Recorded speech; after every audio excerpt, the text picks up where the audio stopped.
ආයුබෝවන් ආදරණීය හිතවතුනි. අද උදේ ඔබ අවදි වුණා. ඔබේ ඇස් දෙක ඇරලා ඔබ ගත්තේ පළමු හුස්ම ගැන ඔබ මොහොතකටවත් හිතුවද? අපි හැමෝම එදිනදා ජීවිතේ පුරුද්දට යන්ත්‍රයක් වගේ නැගිටිනවා. අදත් වැඩට යන්න ඕනි.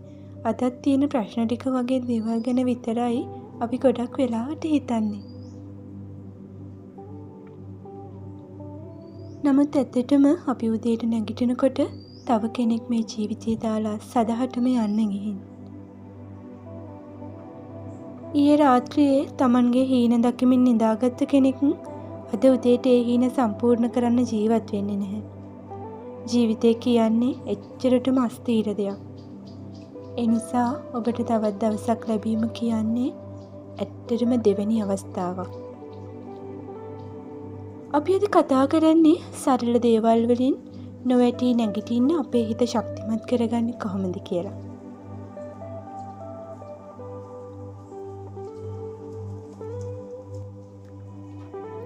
කෑම වේල ළඟට එනකොට අපේ සාමාන්‍ය පුරුද්ද තමයි මැසිවිලි නඟන එක. අද මේක රහ නැහැ, මේක හරිම පුරුදු කෑමක්, මේකේ තෙල් වැඩි වගේ දේවල් අපේ කටින් පිට වෙනවා. සමහර විට අපි කෑම ටික ඉතුරු කරනවා. නිකරුණේ විසි කරනවා. අපි හිතන්නේ අපි මේකට සුදුසු නැහැ කියලා. නමුත් ඔබ දන්නවද? ලෝකයේ මිලියන ගණනක් මිනිස්සු ඉන්නවා කන්න කෑම ටිකක් නැතුව බඩගින්නේ ඉන්න. අපේ මේසේ ළඟ ඉඳගෙන අපි රස නැහැ කියන ආහාර ටික තවත් දරුවෙකුට මුළු ජීවිතේම බේරගන්න පුළුවන් ප්‍රාර්ථනාවක්. ඔබ රහ නෑ කියලා හිතන පොල් සම්බෝලයි බතුයි තවත් මවකට Tamanගේ දරුවා බඩගින්නෙන් ගලව ගන්න ලැබෙන අන්තිම බලාපොරොත්තුව වෙන්න පුළුවන්. අපි කන හැම කටක් දිගේම අපේ හිතට මේ පණිවිඩය දෙන්න ඕනේ. මට කන්න තියෙනවා. ඒක මගේ වාසනාව. ඊළඟ වතාවේ ඔබ කෑම ගැන පැමිණිලි කරනකොට මොහොතකට නතර වෙලා ඒ වෙනුවෙන් ස්තුතිවන්ත වෙන්න ඉගෙන ගන්න. කුසගින්න නොදැනීමම කොයි තරම් විශාල වරප්‍රසාදයක්ද.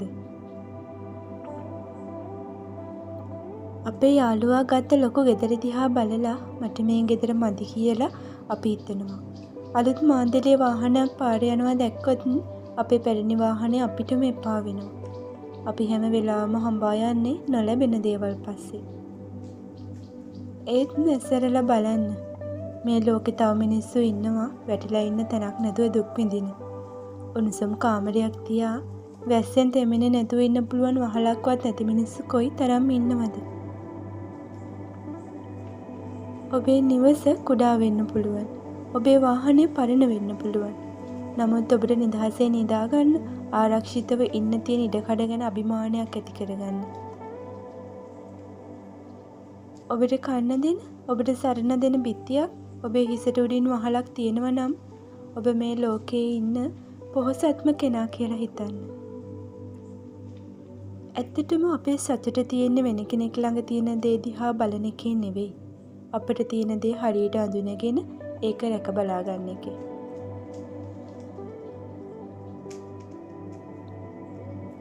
අපි වැඩ කරන දවස්වලදී කොයි තරම්නම් මැසිවිලි නගනවද?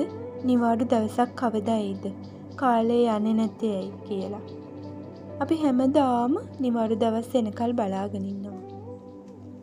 අපිට ඕන ජීවිතේ හැමදාම නිදහස් වෙන්න.